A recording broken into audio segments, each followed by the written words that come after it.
It has been 10 years since I started this YouTube channel, and I believe it was May 13th, 2013, and I had actually intended to come on May 13th of this year and do a little retrospective on my channel, but I was very busy at that point in the year and I never got around to it, so here in the dong days of summer, I thought I'd take a look back at my time on YouTube and really be brutally honest with myself about what I've accomplished here on YouTube and what my goals were initially, how YouTube has changed, and just some general reflections on what it's like to have been such a small channel for such a long time.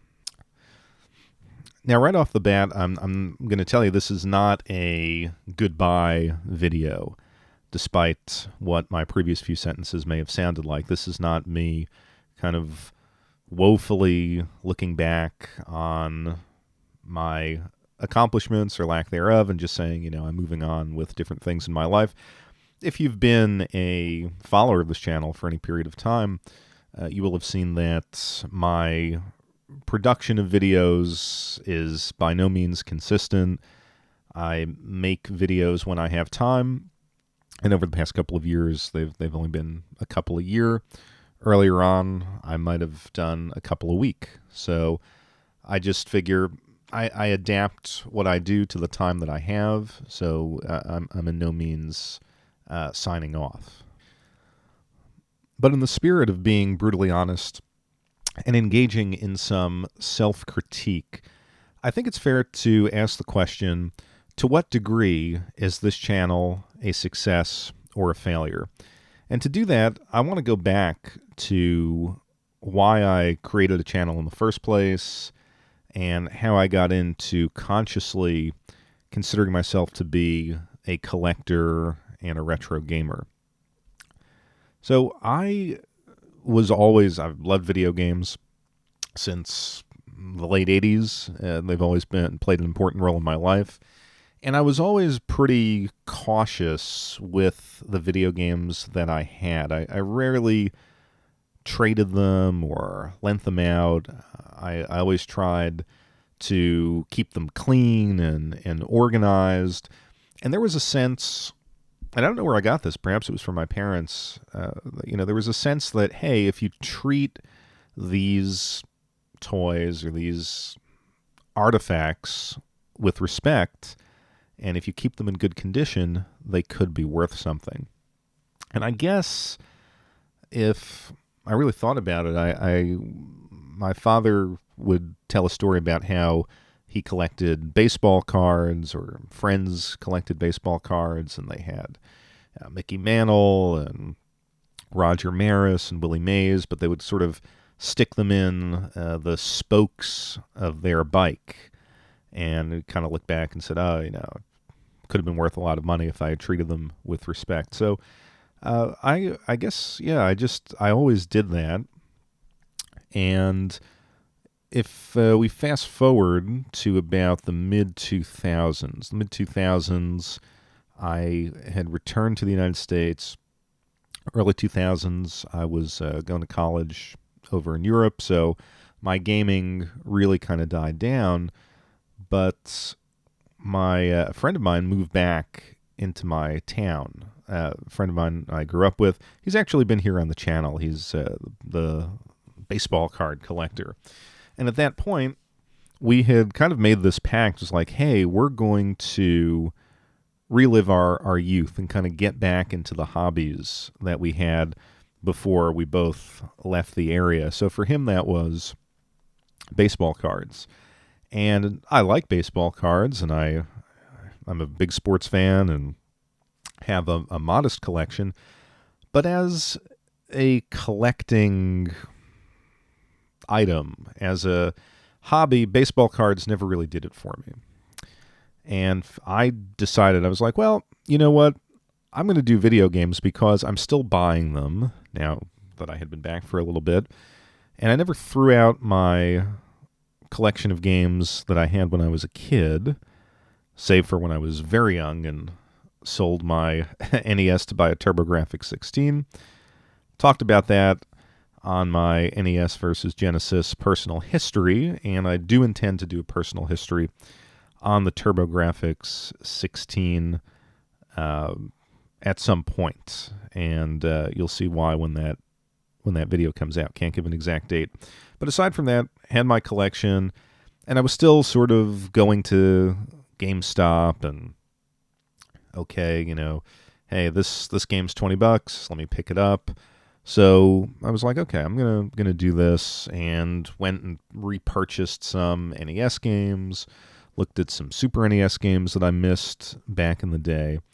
And so I was, just as kind of like a hobby. If we would hang out on the weekends, we'd go to a couple baseball card shops, we'd go to GameStop, we would buy something, play the games ourselves.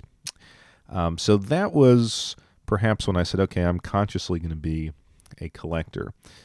And then I had moved to North Carolina, as I talked about in my PlayStation 3 video. And down there is where I discovered YouTube. And as I was kind of looking for games to purchase and YouTubing, searching YouTube, okay, what game should I pick up for my Super Nintendo? I always wanted a Dreamcast, so I got a Dreamcast. What game should I pick up for this console?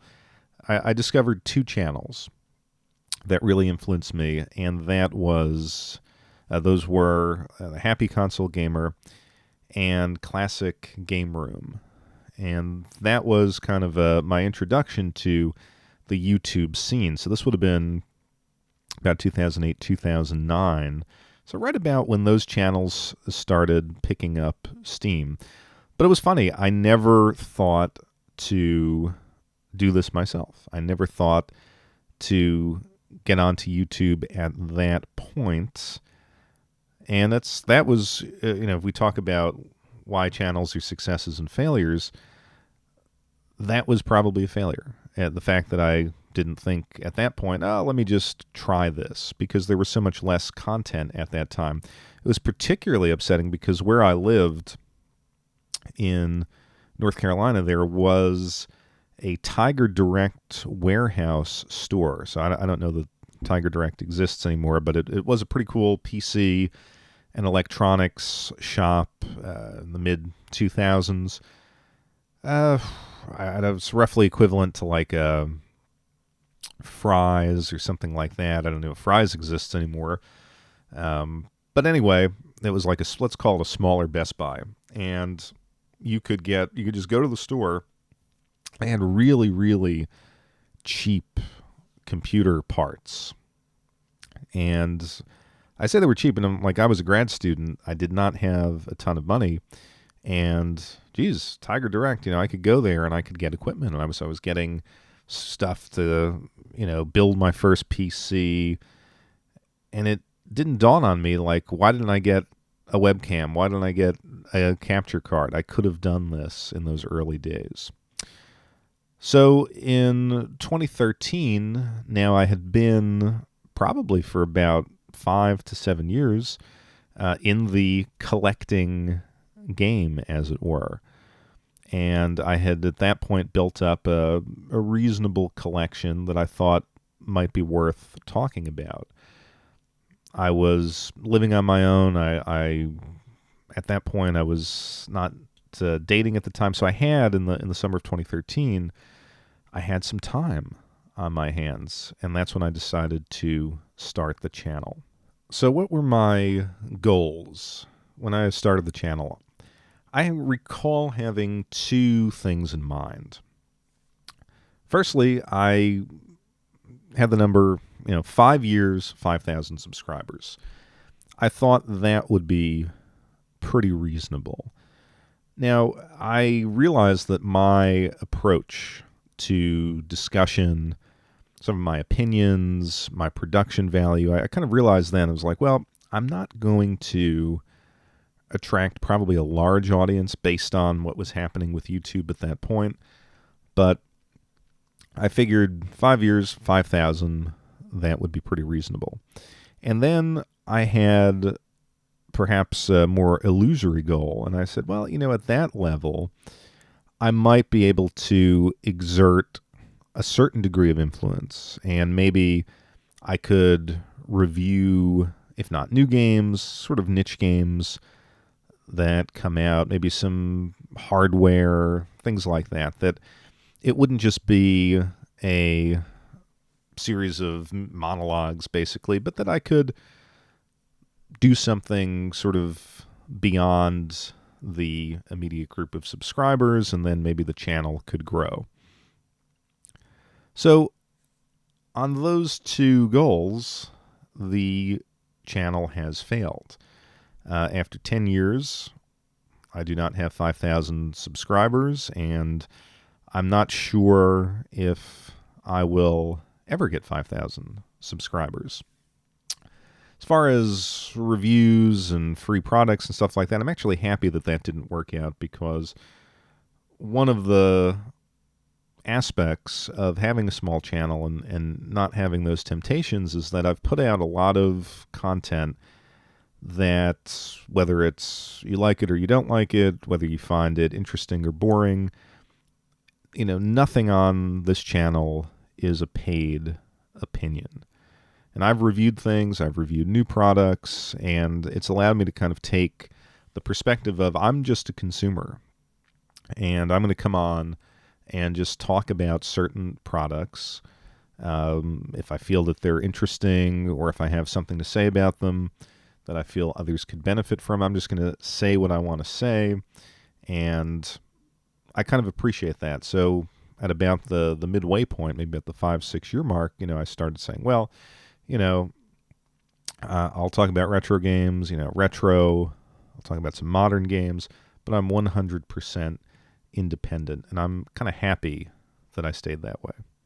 But in full disclosure, I have been contacted by certain people or companies, and it's actually kind of amusing that even at this pretty low level where I am at YouTube, the kind of things that I've been offered to shill, some of them are like, cheap, Chinese and Russian mobile games,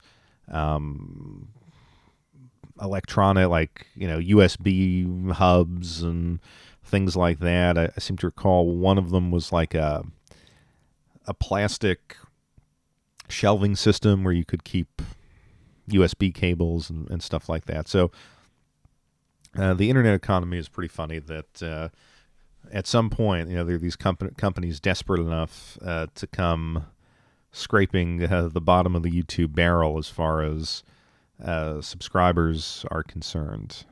Now, I have monetized my channel. When I was able to do that, I did. And I figured, why not?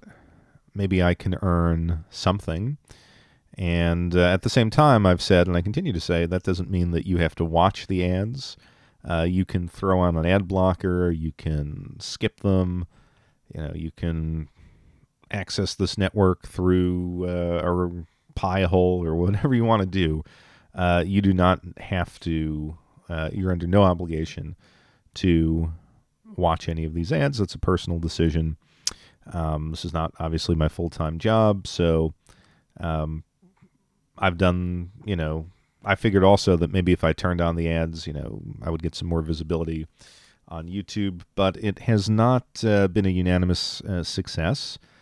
I have earned, and I haven't checked it recently, but maybe 3-4 weeks ago, as of 3 or 4 weeks ago, over 10 years, I have earned $1,080.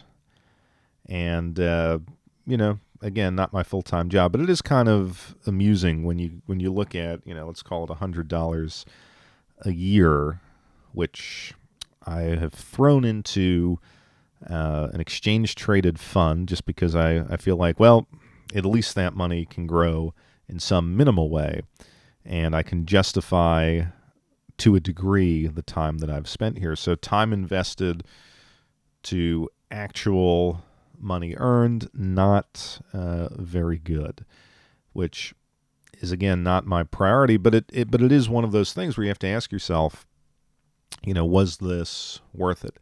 Can it be justified? And I don't regret, like I said, I don't regret my time here, but I think if we're being brutally honest, you could ask the question. I'm going to say all this time, but I'm going to circle back to this idea of how much time did I actually invest in the channel. But anyway, I invested, way more time than $1,000 over 10 years is worth. So on that account, the channel could be perceived as a failure because there's also an opportunity cost. So I was never a person who, necessarily put in hundreds of hours into a video, as you can see. I mean, a lot of my videos are just me talking over still. And I've had a pretty good workflow in the sense that if I had an idea, if I had a topic, I could just come on and just start speaking and express my ideas with reasonable coherence. So I never really did YouTube to the exclusion of other things in my life or in my career. I got the type of professional advancement that I needed, whether that's going back to school again or doing various investing time at work to try to build a career. But you could argue that whatever time I did spend, and it's probably over 10 years, it's in the hundreds of hours, that time could have been more productively invested in personal or professional pursuits. Another mistake that I made when I look back to creating the channel was actually that I've had this channel for a long time, way longer than I started making videos. I think I started this channel in 2007, and I actually don't know why, because I never uploaded anything. I've no clue why I created a YouTube channel, but the YouTube channel was just basically my first initial and last name. And those were the days where it was hard to change the name of the channel, so I just started, I called it Game Escape, but for many years you couldn't, if you Googled Game Escape or if you looked for it on YouTube, you couldn't find it because that wasn't my username. So I think that was a tactical error on my part. And I guess now recently, I think, they changed how usernames work on YouTube, and now it is a little bit easier to find. But I kind of had that in the back of my mind when I started, and then I just kind of was like, well, hey, I already have this channel. Why create another one? Big mistake. And then looking at what could have been done differently. So I missed the early window of YouTube. And when I came on and started doing videos, I selected topics that I thought were interesting to me, but I really misread what YouTube was becoming. Just talking about a game that I found personally interesting. Just coming on and presenting information about an old game was not really high-value content, and it may not be that today. YouTube was becoming a marketing platform, and the videos and the channels that were doing well had an established audience back when talking about interesting games was unique, and they had kind of moved their audience, I think, into more of an influencer marketing perspective. We trust these personalities, and they present products and games and things like that would be appealing. And I mean, they were still doing authentic content, but they were weaving in that kind of new approach to marketing into their channels, and thus their channels created value, not just for their audiences. which you could argue that point, I guess, but also for YouTube itself, for marketers. So I kind of miss that, and I don't know that I would have done it because, again, for better or for worse, I'm pretty independent, and I don't like being a salesman or a publicist or a guerrilla marketer or an influencer or a shill. And that would be inauthentic, and I wouldn't be good at it. So, even if I had recognized that trend, I don't know that I would have acted on it. But I think it's a fair self-criticism that I could have perhaps at that point been a little bit more reflective and said, well, even if I'm not going to take that approach, maybe I should have thought a little bit more about what an audience would want as opposed to what I would want. And having said that, I'll just throw out some advice. I've heard a lot of people on YouTube when they get a question saying like, well, how do I start a channel? How do I be successful? The answer tends to be make content that you would like, that you yourself would want to watch. Be yourself and you'll find an audience. And I think by 2015, 2016, certainly today, that is absolutely horrible advice, and that's false. If you want an audience, I would say you need to have great production value. You need to be able to market yourself, have some angle that you take, whether that's really high-level product knowledge. Take somebody like Modern Vintage Gamer. I don't really watch his channel consistently, but that to me is like the new YouTube. Somebody who has real verifiable skill and applies that skill to re-examining the games of the past, and in that case on a technical level. There has to be you have to have a good self-presentation, again, the good production values, and then I think the key question you have to ask yourself is the video I'm making worth making for the YouTube audience as it exists today? In other words, am I making content that I could eventually use in influencer marketing? Is my self-presentation valuable to marketers? Am I able to retain an audience? Am I doing something that is reasonably different, and if not reasonably different than other channels and other videos, reasonably better, appreciably better? And if you don't have answers to those questions, or if the answer to those questions is no, then I don't think you're going to have success. Now, I don't want people to misinterpret what I'm saying here. I'm not criticizing people who have become influencers or who have adopted their content to kind of move in the direction that YouTube wants. I've actually done videos. I think I did a video about like defending so-called e-beggars, and my point there was like, if you've built the audience, I mean, this is a small business. If you've moved in lockstep with the trends on YouTube and you're able to profit from it, then you probably should. Why would you leave money on the table? You have a certain degree of equity in the brand that you built. I think it's only fair that you use that to earn a living or help earn a living. Like, I don't think you can criticize people for doing that. On the flip side, as a viewer, I'm not particularly interested in watching a lot of that content. I think modern day YouTube has itself become just one big commercial.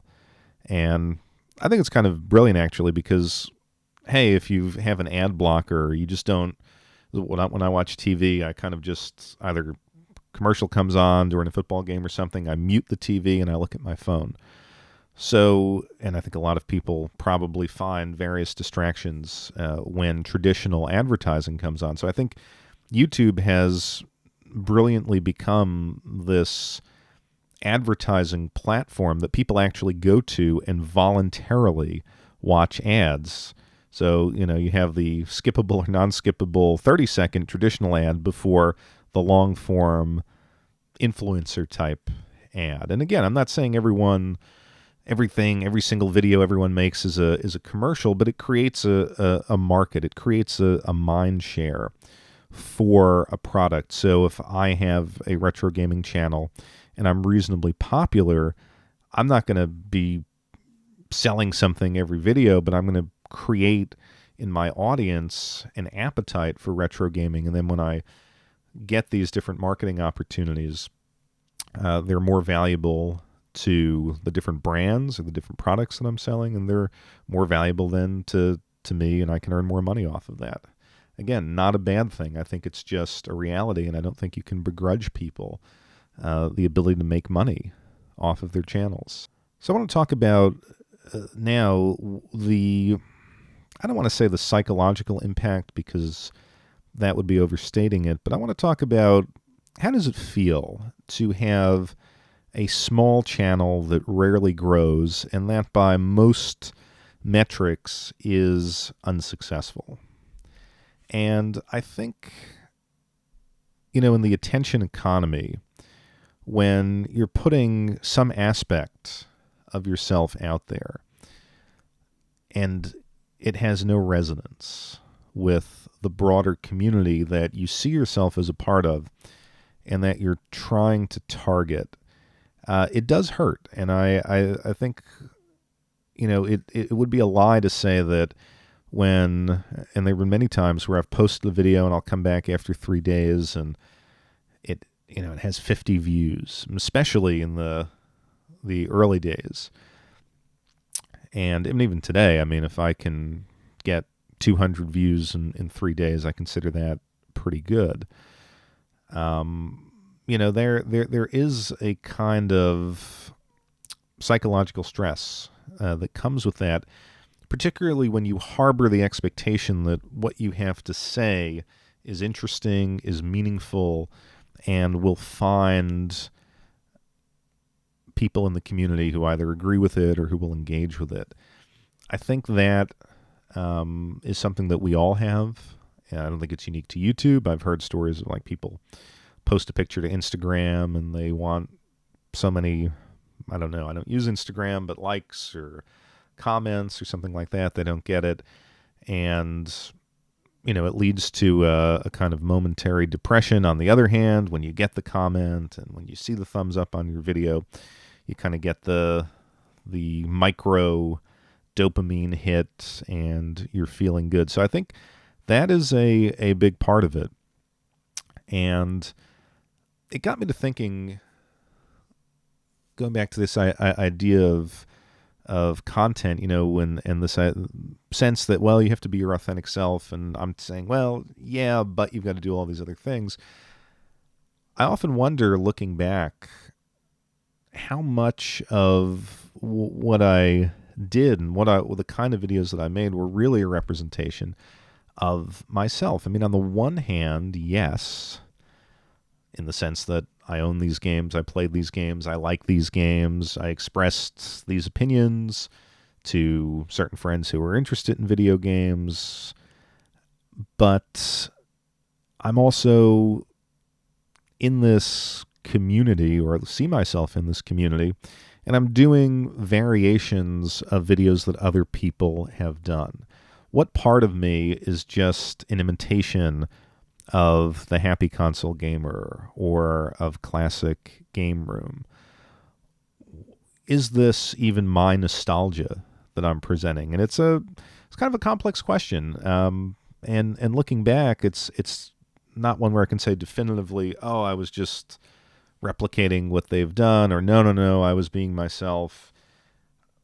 There are examples of, I just said, before I even came onto YouTube, I was collecting, I was hunting games, I was playing games. I had this nostalgia sort of with my friend at that time. And yeah, it was me, but then you watch people doing videos on other kinds of content and you're influenced by that, and then you try to follow in that path. what do I mean by that? I'll go back to the Happy Console Gamer example. I remember Ease on the TurboGrafx CD. I remember a family that I knew, they had it, and I remember playing it shortly after it came out and being kind of impressed by it. It's like, oh, look at the music. It kind of looks like a film, but it has that Zelda style. I liked it, and I had never played it after that.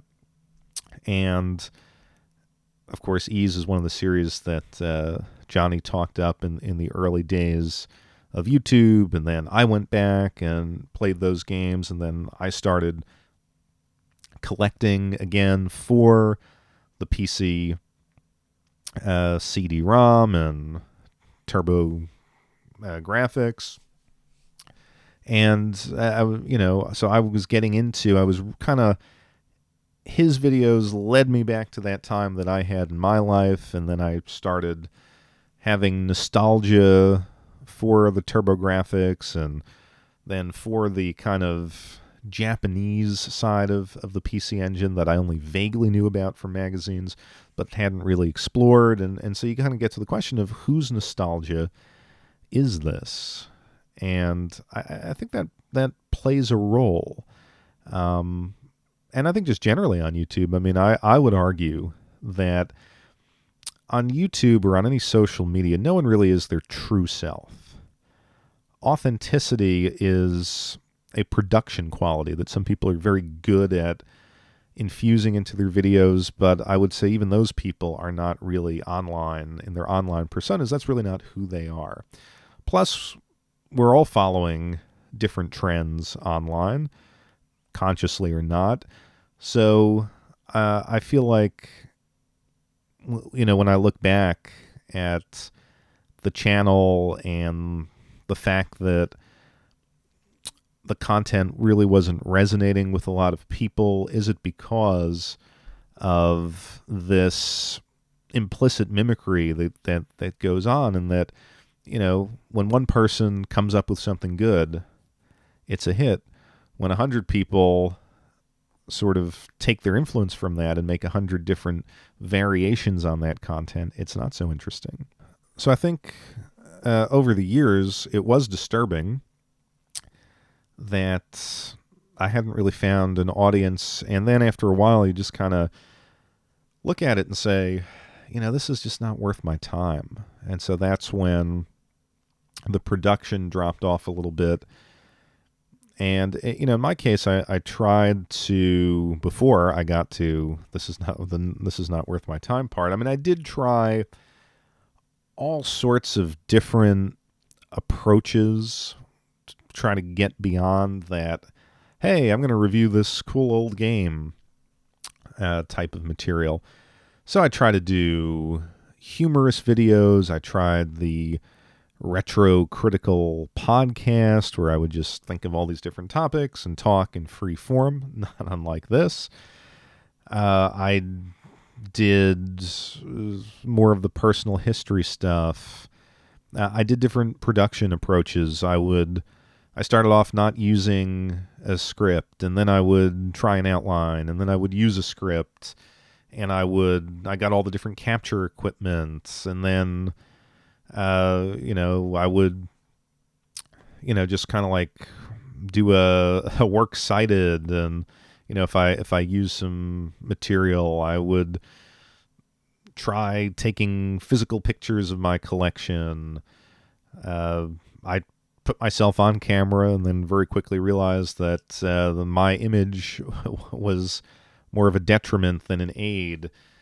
And no matter what I did, the book thing, I mean, that was, it was fun writing the book, but it was not the kind of uplifting retro reading that I think people wanted. So, nothing seemed to matter. That no matter what approach I took, it was the same amount of engagement with the videos.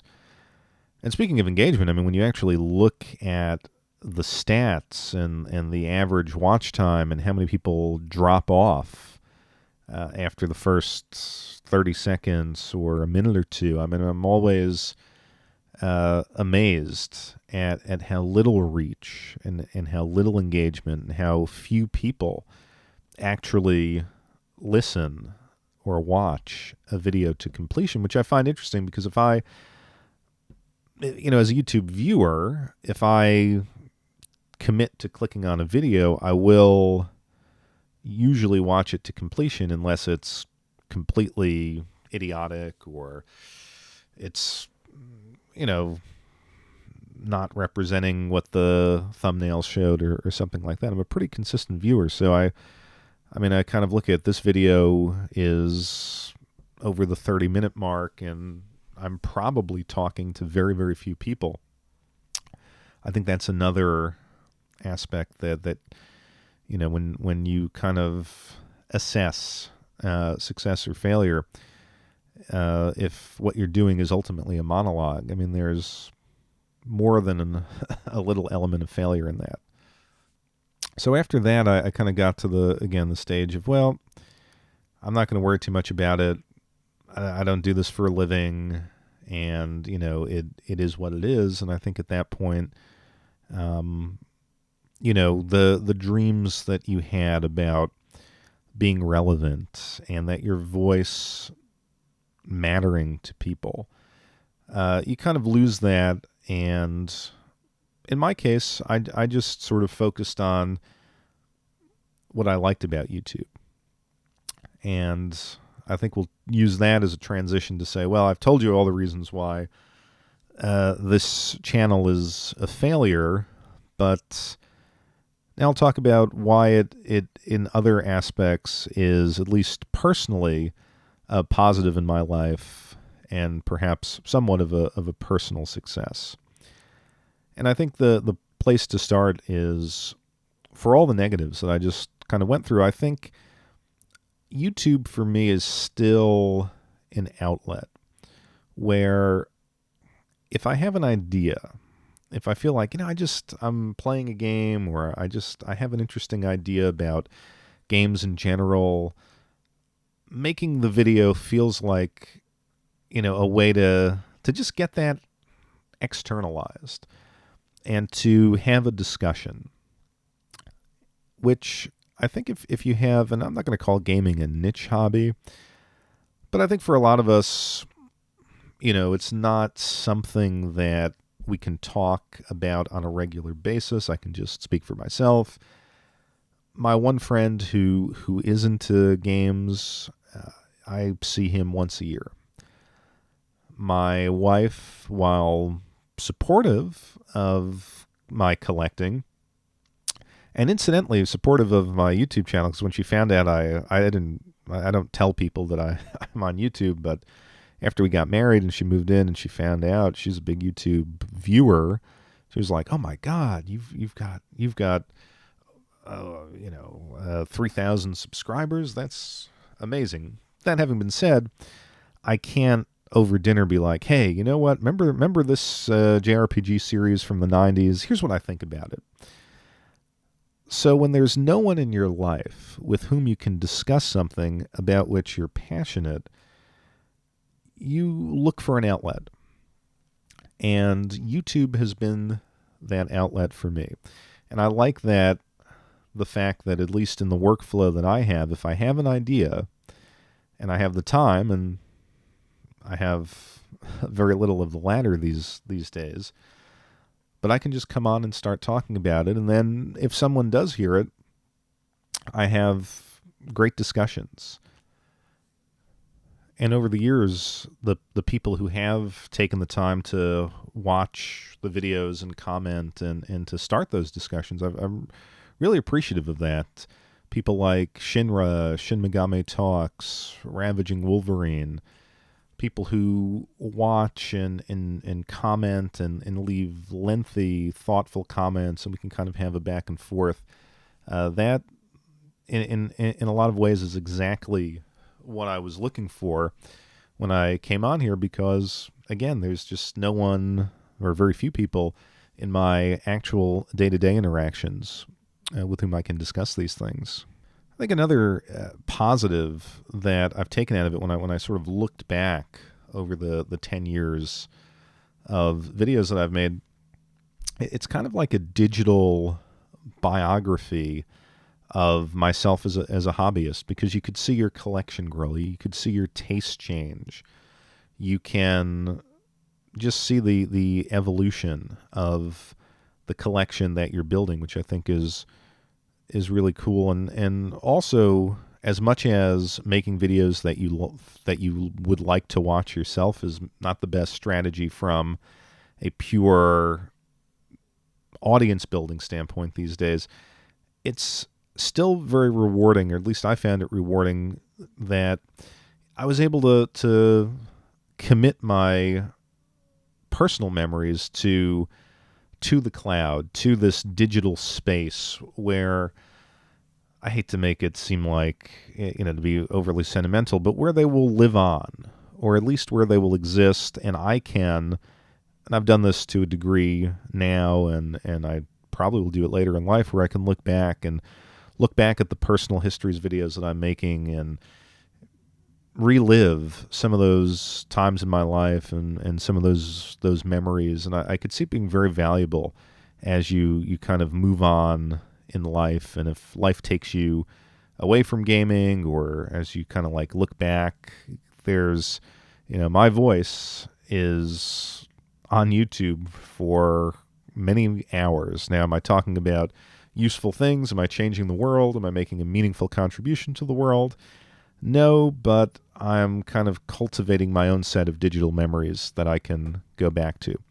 And I think my biggest success, at least on a personal level, is the fact that if you go through my back catalog of videos, I have said some, I think, pretty intelligent and insightful things about games. And I'm not saying that to be arrogant, but because I never followed the trends on YouTube and just kind of did what I felt was interesting, I do feel like I've brought a perspective to gaming that, even if you don't agree, or it's the way I've packaged it isn't to everyone's taste, and surely it's not. I've had people who tell me, listening to me makes them go to sleep.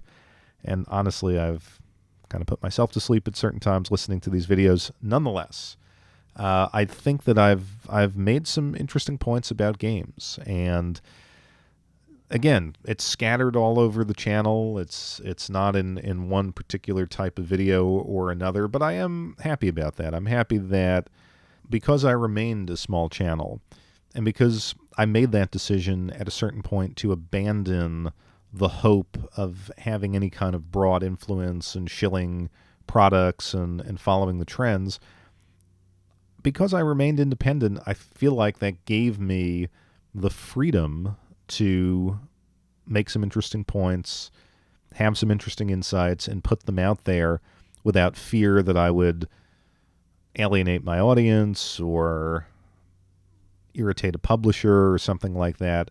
I've always been somebody who's valued freedom of expression, and I think that is evident on this channel.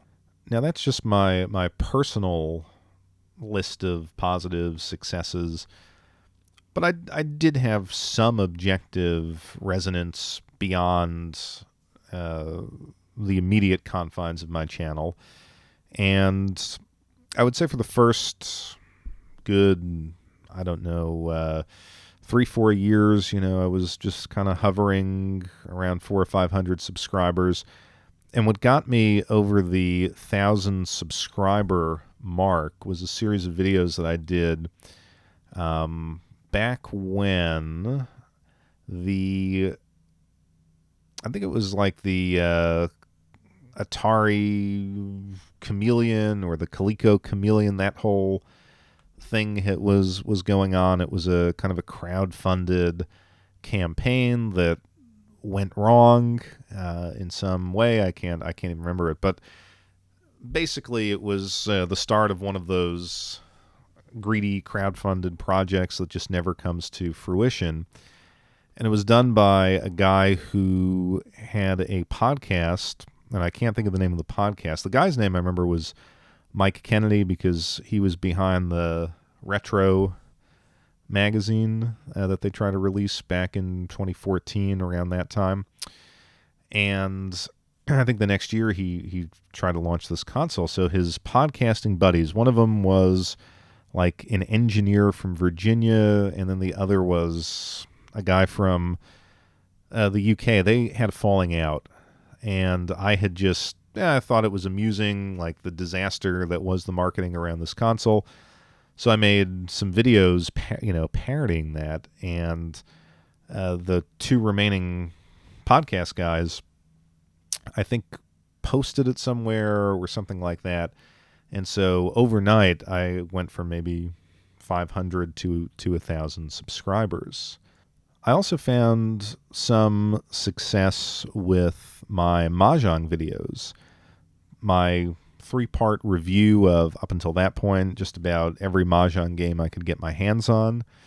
And then more recently with a video I did about Mahjong, and kind of like a live video of how to play and what are some of the basic strategies and how could you apply these strategies to video games.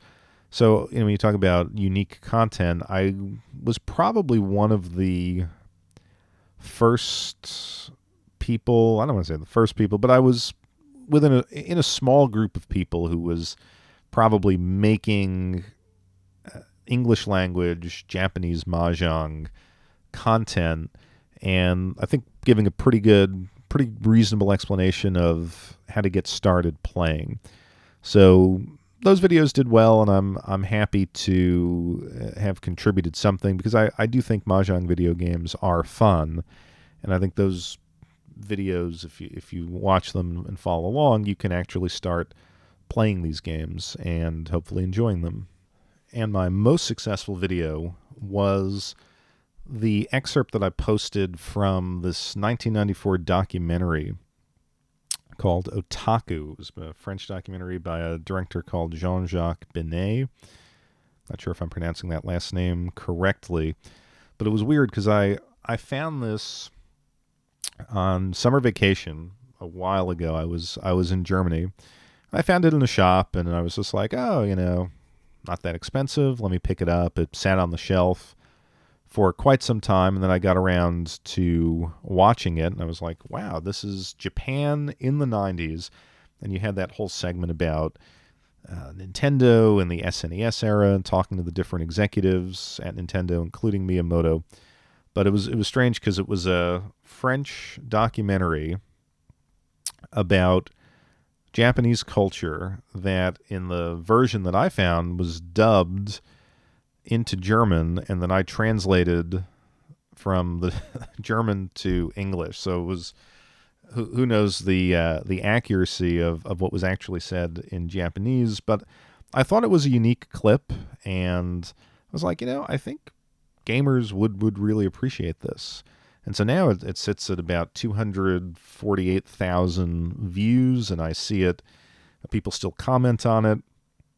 I've seen it floating around the internet and all sorts of different retro video game videos, just borrowing footage. So I was happy to have found that and put that out there. I mean, it even got some very minor media coverage back when I posted that video. Of course, it's funny because I never really monetized that. So I figured, well, it's not really my documentary. I'm just translating it. So I don't know if I would be allowed to monetize that, but I don't think so. In any event, I'm kind of happy that I was able to at least achieve some recognition with one video. So do the positives outweigh the negatives, or vice versa? It's a hard question to answer, because I think that the answer really can go both ways. I mean, if you look at it on those purely objective measures, no, they don't. And I think the fact that, as my personal life and my work life gets busier, I really can't justify finding time to do the kinds of videos that I do. And as those things, those aspects of my life have accelerated in the time investment that I need to give them, the free time that I have, I want to play games, or I want to watch a sporting event or something like that. So YouTube these days is not giving me enough pleasure where I can actually carve out time to do it when my schedule is busy. Now, I've been releasing videos this summer, and that's because I found a little free time. And again, in that free time, it hit me. It was like, oh yeah, I can talk about the PlayStation 3 because I went out and I hunted down some of those early games that I want to talk about. Or I'm really enjoying my Switch collection. I think it would be cool to make a video about that. But it's hard to ignore after 10 years the fact that this didn't quite work out in the way that I had hoped, and that as you're an adult and as you kind of move on with life, you have to make some hard choices about where you invest your time. But on the other hand, I don't regret it. I can't look back and say, oh, I wish I hadn't done this, or feel bad about how things have played out, because I do still find it to be a creative outlet. And I do still enjoy talking about video games, even if I'm just doing a monologue to an audience of one. And that would be myself, because I like to go back and watch these videos after 5 or 10 years. So it's, I can't really speak negatively of the experience. And as far as where do I go from this point, like I said, I'm gonna keep the channel active. I'm gonna come on when I can. I'm going to certainly find things to talk about, have ideas. I think in kind of a weird way, I have put so much of myself onto this channel. I don't see the need to abandon it at any certain point. I may get into busy stretches and the channel will be dormant for 6 months, but I do like the fact that it has persisted for this long. So if you stuck with me for the 10 years, I really appreciate it. If you stuck with me to the end or near the end of this video, I do appreciate it. And if you're on YouTube, or you have some thoughts about the evolution of YouTube, thoughts about being a small channel, let's talk about them in the comments.